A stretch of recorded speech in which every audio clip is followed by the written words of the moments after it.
আজি মই বনাব লৈছোঁ মোৰ প্ৰিয় মোৰ ষ্টাইলত ছাগলী মাংস। আপোনালোকৰ বাৰু কাৰ কাৰ ভাল লাগে ছাগলী মাংস খাই কমেণ্ট কৰি জনাবচোন দেই। এতিয়া মাংসখিনিত মই পিঁয়াজ, আদা নহৰু পেষ্ট, হালধি, নিমখ আৰু অকণমান তেল দি মেৰিনেট কৰি 5 মিনিটমান কাৰণে ঢাকি দিলোঁ।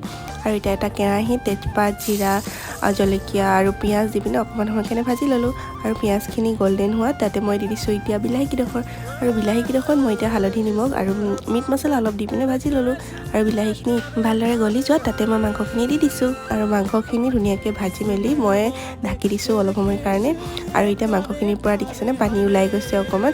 এতিয়া আৰু অলপ সময় ভাজি পিনে তাতে মই দিছোঁ এতিয়া গৰম পানী। আৰু গৰম পানী দি পিনে মই আৰু 10 মিনিটমানৰ কাৰণে ঢাকি দিলোঁ। আৰু তাতে আলুকেইডোখৰ দি দিছোঁ দেই। আৰু এতিয়া দেখিছেনে ইমান ধুনীয়াকৈ উতল আহি গৈছে। আৰু এতিয়া মই মাংসখিনি কুকাৰত দি 3টামান হুইচেল মৰাই দিলোঁ। এনেকৈ কুকাৰত দি হুইচেল মৰাই দিলে খাই ভাল লাগে, মানে মাংসখিনি ভালদৰে সিজি যায়। আৰু আজি এয়া মাংস আমাৰ ৰেডি হৈ গ'ল, খাবলৈ বিৰাট টেষ্টি আছিলে। আজিলৈ আহিছোঁ, বাই।